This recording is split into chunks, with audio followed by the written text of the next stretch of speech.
Hi, I'm Marc Stevens. The website, of course, marcstevens.net, where we're bringing about a voluntary society one visit at a time. We do that through education, journalism, activism, and a lot of it we do, you can hear it on the No Stay Project, kind of a wrap-up of all the work we've done during the week and help prep people for court when they're being attacked by those men and women calling themselves a government. And we do that live every Saturday from 4 to 7 Eastern Standard Time on the Liberty Radio Network. That's LRN.FM. And a little more stuff. We had a lot of stuff in Mesa and here in Phoenix this past week. So yesterday we had Randy Polakar hang up on me, and because the question that I asked, and I ask it all the time now, because I think this is part of what real journalism is about, is exposing criminals, for what they are, especially exposing scams, especially if you've got, a criminal enterprise operating, it should be reported on so people know about it. So it's through education. People need to see these people, that this Randy Polakar is not an honorable. He's part of a criminal organization called the City of Mesa. How do I know that they're, it's criminal? Because they force everyone to pay them. That's criminal.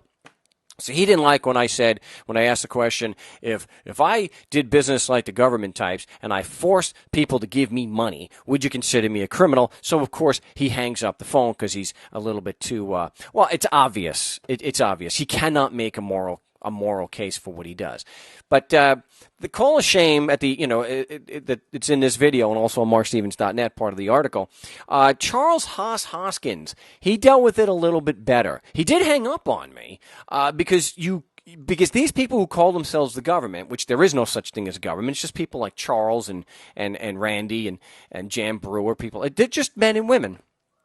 They cannot make a moral case for what they do, because you cannot rationalize or justify forcing people to give you money. Because as Charles agreed, if you force people to give you money, there's a word for that. It's called robbery. He also said it was extortion, which I agree. You force people to give you money? Yeah, extortion, robbery. The problem comes in when these people are asked a very direct question that counters their view of the world, because they hold themselves out as honorable. They give themselves that title. They're honorable. It doesn't take into account the fact, and this is from, I love this, building trust through transparency. Hey, you build trust by not forcing people to pay you. Did you not get that lesson? Did you not learn that by the time you were 5 years old, Chuck? Don't force people to pay you, and you can build some trust. It's sick. It's perverse. Well, this is how much we're stealing from you, so we're going to build your trust. How about not stealing in the first place? But back to the point, this is Maricopa County government. That's their own website, Maricopa County, Arizona. This is how much money they're stealing or extorting, robbing, to use Charles's words, that it was forcing people to pay you is extortion and robbery. So this is how much they're actually extorting from the Phoenix Valley every year, over $400 million. So I wanted to know why there was such a double standard. I thought I was being pretty straightforward. He kept on saying I was making a story up. I was jumping around. I don't know, everything to avoid the, difficult questions. And he thought it was ridiculous. He thought it was actually funny that I would even question them. Why is it extortion when I force people to give me money, but not when you do it? Because what you're doing is you're gutting this false perception that when you call yourself a government, you're not human anymore. The basic principles of right and wrong do not apply to you. It's okay to steal if you call yourself a government. And that's a sick way of, that's a sick mind. It's not robbery when I do it. Yeah, it is. And more of your victims are starting to figure that out.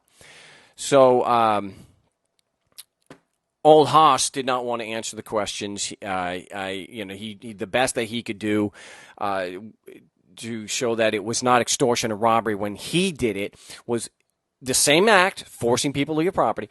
It wasn't extortion or robbery when he did it because it's within the law. And so when I asked him about any evidence that the law actually applied, just because I was physically in Phoenix or physically in Phoenix or Arizona, he couldn't do it, and he wound up hanging up on me. Because bottom line, the people who call themselves government, because there is no government, they're just men and women like old, Haas over here. They do force us to give them money, and that is extortion. It is robbery. They cannot make a moral case for it. They cannot justify what they're doing, and that's why they just hang up. And if you're in person, they call security on you. They cannot make a moral position. And that's why I urge everyone, you have to point out the gun in the room. It's the key to getting these things tossed out when we're in court. We're always exposing the violent nature of it, because when you do it by force, there's no need for actual evidence. And it's just another example of the psychopathic mindset that these people have. It's okay for us to steal and kill and cheat you, because we called ourselves a government. It's sick. But listen to the recording, make up your own mind. If you disagree with what I presented here or the article or anything on markstevens.net, please, we're live every Saturday from 4 to 7 p.m. Eastern Standard Time on the Liberty Radio Network. It's LRN.FM. And ambush me on a live broadcast where I cannot control the recording. I look forward to your evidence. Again, it's markstevens.net, and the show is the No State Project. Is this Mr. Stevens? This is Charles Hoskins, the Maricopa County Treasurer. I'm returning your call. Oh, thank you. What was your name again? Charles? Yes, Charles Hoskins. Charles Hoskins. Well, thank you, sir. I do a radio show. I wanted to be able to ask you some questions and record it for a broadcast. And what's the subject? It has to do with the application of Arizona state law. I'm sorry, what was that? It has to do with the application of Arizona state law. The application of which state law? Arizona state law. And what part of it? Well, the operating presumption seems to be that if someone is physically, or their property is physically in Arizona, then the laws of the state of Arizona would apply, which would include the taxing statutes. Would you agree that that's the way the government operates? If you're physically in Arizona, then the laws apply to you? I'm having difficulty understanding you. I think your question was, if a property is located in Arizona, is it subject to Arizona law? Now, which laws? The tax laws, or all of them? Any law that would be. Yeah. I'm not an attorney.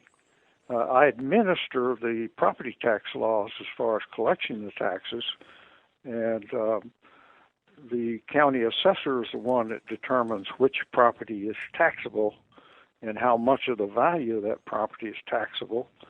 And what I do is collect those taxes and deposit them in the accounts for the various districts, such as the cities, the county, school districts, and so forth. But as far as an opinion of which laws apply and how they apply, that is not something. I'm not an attorney. You have to be an attorney to determine that you're properly applying the law to somebody? I have to be an attorney to determine what? That you personally in your office are properly applying the law to someone?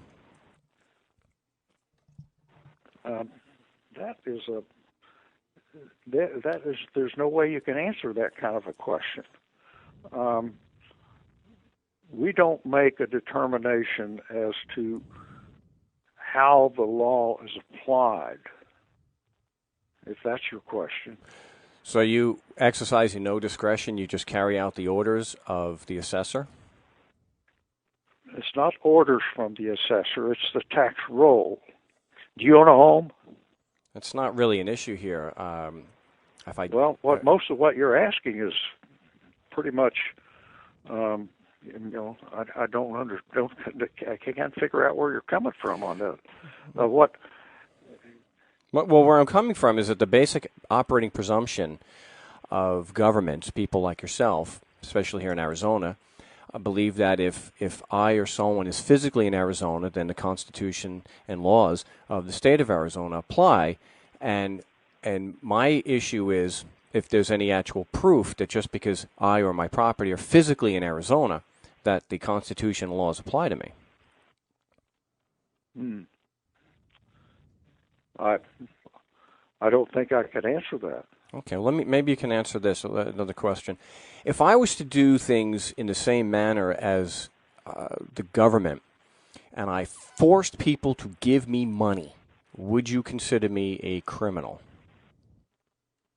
Again, that's a hypothetical question that I would not pass judgment on something like that because it doesn't make sense. Well, if I force people to give me money, if I threaten them and force them, I think that's either extortion, or if you're going to force them, you're going to do it at force of under a threat of bodily harm. Then, of course, I think that anybody would tell you that that's illegal. Well, it's extortion. It would be so. What was that? So you would agree that if I force people under threat to give me money, that would be extortion?